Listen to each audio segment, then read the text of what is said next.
Hello friends, CBIC के द्वारा नया रूल 86B जीएसटी एक्ट में इंसर्ट किया गया है, जो कि यह कहता है कि टैक्स पेयर को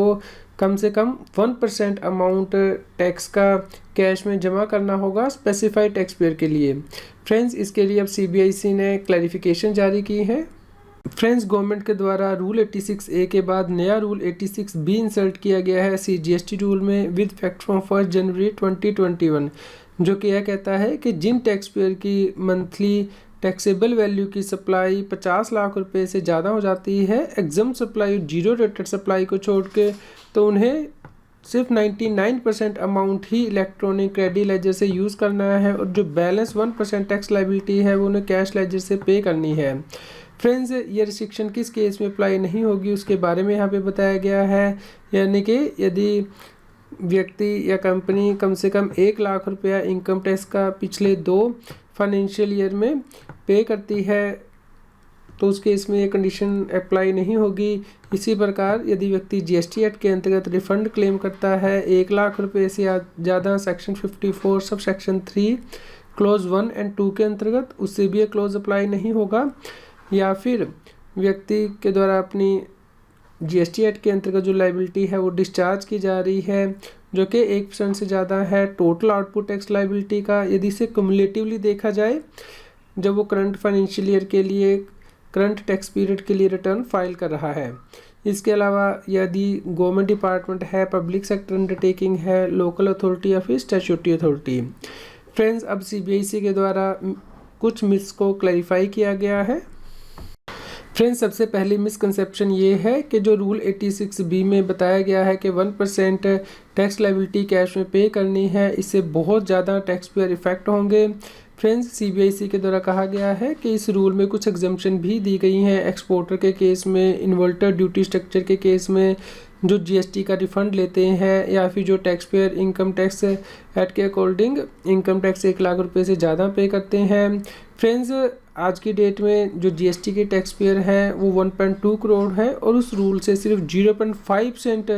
जो टैक्स पेयर हैं सिर्फ वो ही अफेक्ट होंगे।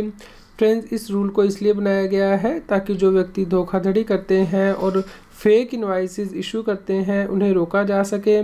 क्योंकि ऐसे लोग हाई टर्नओवर दिखाते हैं और उनकी कोई फाइनेंशियल क्रेडिबिलिटी नहीं होती है और इनपुट टैक्स क्रेडिट को मिस यूज़ करते हैं और कोई टैक्स लायबिलिटी भी पे नहीं करते हैं कैश में। फ्रेंड, जो दूसरी मिसकंसेप्शन है इस रूल से रिलेटेड वो ये है कि यदि tax payer 1% tax liability cash में पे करेंगे तो इससे जो छोटे व्यापारी हैं उन पर ज़्यादा बर्डन पड़ता है और उससे उनकी जो वर्किंग कैपिटल की रिक्वायरमेंट है वो बढ़ जाती है। सीबीआईसी ने यहाँ पे क्लैरिफाई किया है कि जो 1% पेमेंट करनी है वो टैक्स लायबिलिटी के ऊपर कैलकुलेट होगी, ना कि टर्नओवर के ऊपर,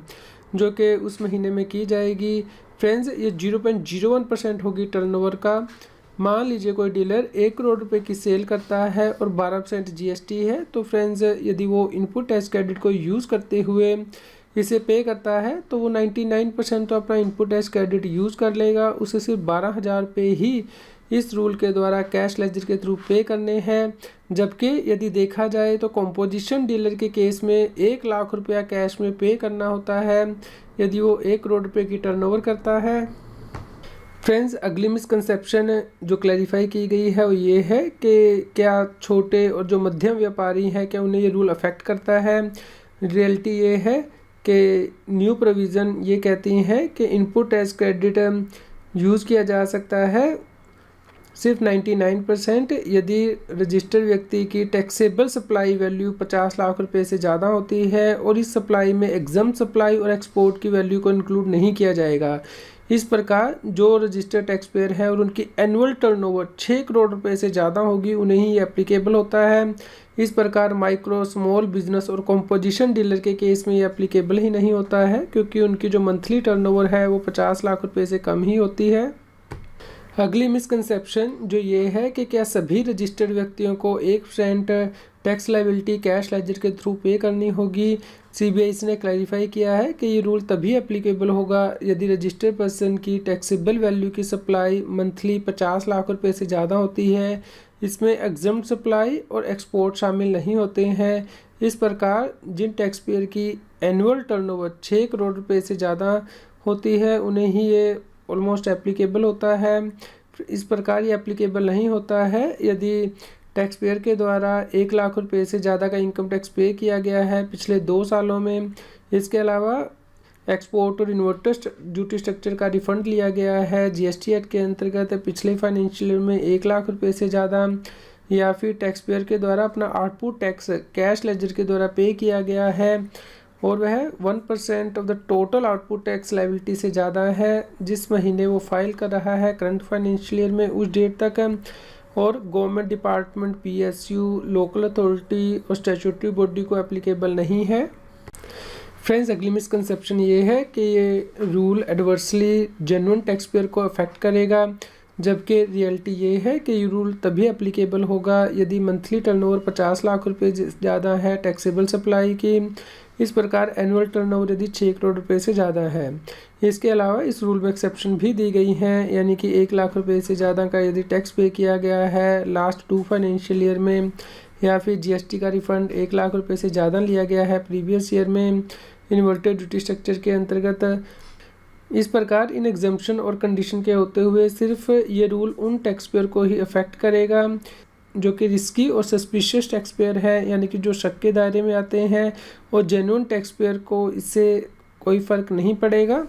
फ्रेंड्स, उम्मीद करते हैं आपको यह न्यूज़ पसंद आई होगी। कृपया लाइक कीजिए और अधिक से अधिक शेयर कीजिए ताकि सभी लोगों तक ये जानकारी पहुंच पाए और वो जीएसटी एक्ट के अंतर्गत कॉम्प्लायंस कर पाएँ। आप हमें Telegram app CA Satbir Singh tax heal पर ज्वाइन कर सकते हैं ताकि आप जीएसटी और इनकम टैक्स के रेगुलर अपडेट अपने मोबाइल पर ही प्राप्त कर सकें।